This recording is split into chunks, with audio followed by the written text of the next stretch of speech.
Welcome back, everybody. Today's guest is Phil Irvin, a growth marketing leader, advisor, and operator who spent more than 15 years helping consumer brands unlock sustainable, profitable growth. Throughout his career, Phil has led growth, e commerce, life cycle marketing across beauty, wellness, food, beverage, subscription businesses, overseeing hundreds of millions of dollars in media investment while helping brands improve retention, build stronger customer loyalty, and scale more efficiently. Today, he works with companies as a fractional CMO and growth advisor, helping turn underperforming marketing systems into long-term growth engines. Phil, welcome to Fully Managed. I'm very excited to have you here. Thank you, and thank you for that intro. I could have never written it or said it better myself. So appreciate that very great intro there. I'm glad you liked it. So, Phil, I was reading through your career and I think one pattern kept showing up. Like no matter the company, you seem to be brought in when growth has become more complicated, whether that's slowing revenue, rising acquisition cost, or disconnected teams. It made me wonder, when you walk into a business for the first time, what are the signals that tell you the problem isn't marketing at all? Yeah, that's an interesting question, and it's kind of it's an interesting piece of my background because I'm Mhm. I'm usually thrown into the problems that a company has, or it's on I mean, or it's a new market where it's uncertain. I think my latest experience is the best example of where marketing hasn't been the problem. So I currently advise two non-alcoholic spirits brands, Oh, nice. and a lot of my core strengths and DNA is around growth marketing. So a lot of the problems I've seen in the past is if marketing is inefficient, media dollars aren't being spent in the right places, you're Yeah. not acquiring the right people. But this was a new situation that really changed my perspective because we actually had some initial wins with marketing and media. We were running meta ads to our e-commerce site. We had decent efficiencies with driving orders. But what we found as a team 1 to 2 months out is that we were having some issues on the fulfillment and product side.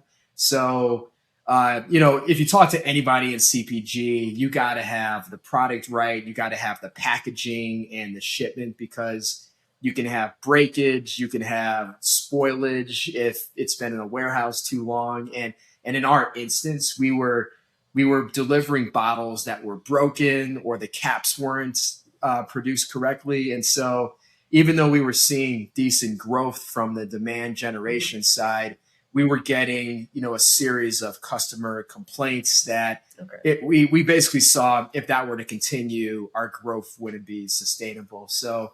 I think when so to kind of put a bow tie on it, when you go into a situation, a lot of people go towards, does the creative look right? Is marketing spend? Like those are kind of the low hanging fruit, but you got to really look at the whole customer experience and look at other signals to make sure Yeah. that you're delivering upon the promise that you're providing to customers when you sell them a product. So this new experience definitely changed my perspective with that. Yeah. And something I found interesting is that you rarely describe yourself as someone who builds campaigns. You describe yourself as someone who builds systems. Do you think companies spend too much time looking for better tactics when what they actually need is a better operating system? Yeah, that's definitely a big gap that I see with Yeah. companies, and it's for a good reason. I mean, I my world has mostly been smaller size startup companies, Yeah. and I've worked with a lot of founders over the last 4 years, and I feel for them because they're dealing with you know um, do we have funds to pay for Yeah. packaging, bottles, fulfillment services, consultants that we might have hired. So you're juggling so many things that you're. A lot of people get in this loop of whack-a-mole. Like, let me just try to solve a problem that doesn't take much thought, that I Yeah. can figure it out in a short duration of time, versus thinking kind of end to end and the experience, what needs to happen from a systematic perspective, so that we can prevent some of the issues that we have downstream. And I am working with one founder. So the founder of this, it's called Alt Out now. It's a new brand platform for non-alcoholic businesses, and it's interesting because I even sometimes fall into the trap where I want to have immediate impact. I want to make sure that I'm proving my worth, and I want to go and Yeah. I can be very tactical, but he is great at thinking about the big picture and the system to make sure we're not making disastrous mistakes that may seem small now but could be catastrophic downstream. And I've absorbed a lot of that from him, and it's changed the way that I think when I go to lay out a new experience or process or creative strategy or anything of that nature. And you have worked with businesses at very different stages, from billion-dollar organizations to emerging consumer brands. Like looking across all of them, I'm curious what separates to you companies that scale sustainably from those that simply grow fast. Yeah, this is a really interesting Hmm. dynamic, and so I'll start with the startup space, and I think a big part of the challenge that I know it's discussed. I just haven't heard this discussed a lot lately. Is that a lot of times startups they're trying to position themselves for investment and funding, so scaling quickly is imperative. Like Okay. especially when you get Yeah. to talking to less venture capital money, but private equity money, they want to see a track record of 2 to 3 years of incremental growth. So a lot of times companies have to make sacrifices to make sure Yeah. they can get that capital to have Yes. cash to fund the business. But I mean, now, especially in the direct to consumer space, there's been so many examples. I won't call out specific companies where they had exponential growth, Yeah. especially during COVID. You saw a lot of fitness Yeah. companies that had huge exponential growth, but then it was hard to retain those customers, Yeah. and it was kind of a false promise of goods because they grew too quickly to deliver upon their promises. I think the ones that um, are able to realize sustainable growth, they have a great balance. I think organizations still need to have an appetite to push the envelope, whether it's testing a new media channel, a new creative, product innovations, new customer experiences, but they Yeah. also think about the holistic full funnel experience. So not just selling the product, but also the delivery, the customer service Hmm. experience, the website experience, the digital nature, with subscriptions, for instance, like having a great user experience to manage a subscription is one where I see a separation with brands as well too. So they have a great balance of pushing the envelope and testing new innovative things, but then having the supporting components to deliver a Okay. top-notch, solid customer experience. Oh, that makes sense. That's a really interesting take. And I was reading through your experience and I noticed you describe yourself as a player coach rather than just a leader. In your Mm-hmm. experience, what changes when people stop seeing leadership as directing the work and start seeing it as building the environment where great work can happen? Yeah. So I know it's a little cliche to say you have a player coach mentality, but I truly do believe that I embody that. I It's love kind of that. interesting because it's interesting. I grew up in athletics, and Oh, okay. so me personally, the only thing that I really asked for when I dealt with authority or coaches or people Hmm. is I just wanted to be talked to like an adult and with respect Yeah. and have transparency. Like explain to me why you're reprimanding me or yelling or criticizing something. I just want to know why. And I think when I've dealt with authority figures that didn't check all of those boxes, I had a negative perception of them, and Yes.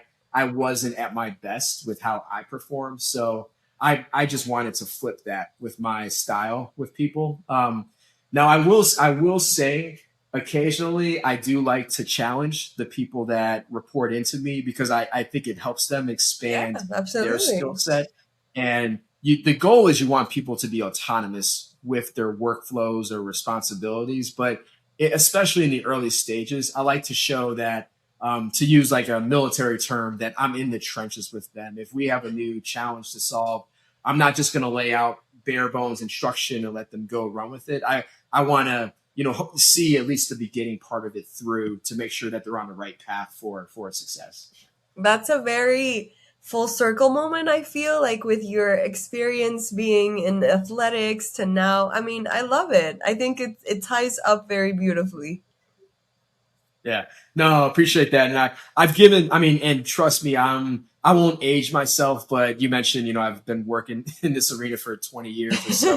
It's definitely evolved over time with Yeah. kind of where I'm at now. I definitely made a lot of mistakes along the way with how I approached managing people. And so, yeah. Yeah, mistakes are a part of the journey, are a very important part of the journey.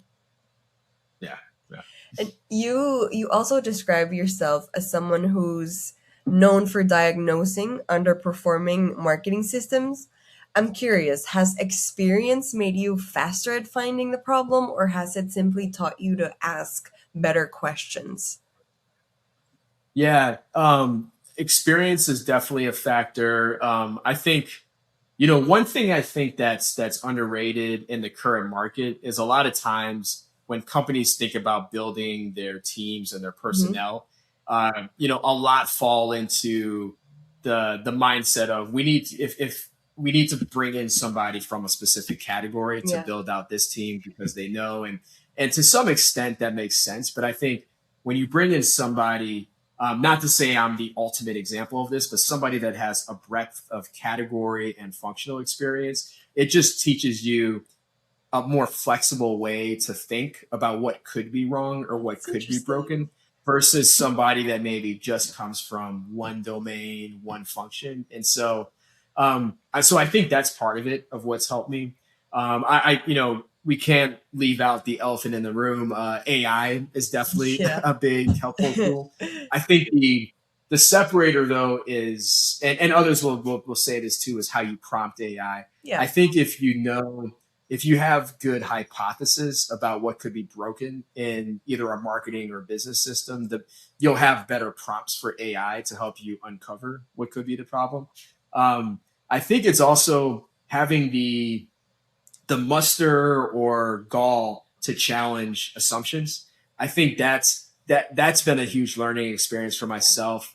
When I was earlier in my career, I worked for large organizations, Johnson and Johnson, Beachbody, Experian, and especially when you're younger at an established company like that, you just automatically think, oh, because they're so big, Yeah. everything they do has to make sense. It has to be right. But I think the earlier that you can have either the desire or the appetite to challenge. If anything, if you challenge and you're wrong, it's still a learning experience. So Oh, I always, when yeah. I mentor others that are earlier in their career, it's there's no fault in being inquisitive as long as you have good questions and good angles that you're asking. I would say so. Wow, I wholeheartedly agree with what you just said. I think that's such a powerful reminder, and I'm writing it down. I love challenging.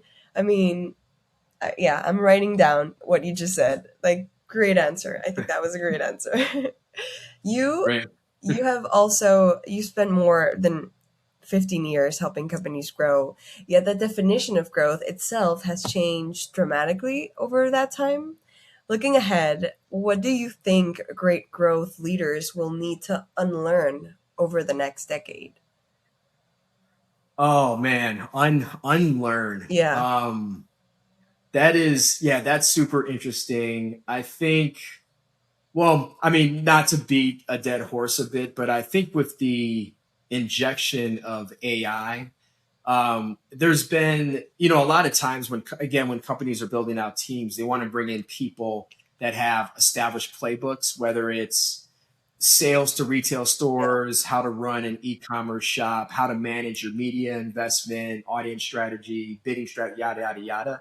I think with AI, the ability to understand competitive info, best practices, and even what's happening now is with AI, you can even pre-flight and test your hypothesis to syndicated audiences before you actually put something in Yeah. market. So I think I think leveraging all of these tools to, a lot of people are going to leverage tools like this to validate their playbooks or their assumptions. But I think having the appetite to be willing to be flexible, to adjust the way that you approach growth is going to separate the high performing growth leaders versus the ones that are status quo. Um, I think also uh, with the inflection of AI, a lot of functions um, are becoming kind of are similar or a commodity. A lot of functions are being operated as a commodity because of AI. Like you're seeing some AI systems where people are trying to say that out of the box you can run ad campaigns, manage reporting optimizations using AI agents and machines. So I think from a brand perspective and a creative perspective, having an appetite to take bigger swings from that Mhm. to showcase your brand as being more authentic than others that are fueled by AI is going to be a big differentiator as well too.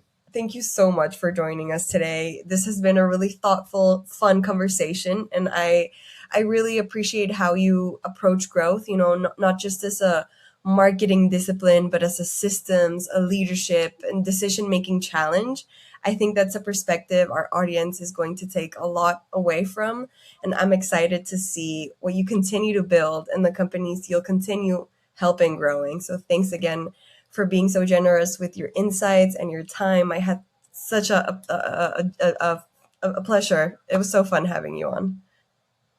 Definitely, and no, thank you for the opportunity here, and I appreciate the some of the surprises with the questions. I've been in a better habit of thinking on my feet, so I appreciate that too. I like it. I like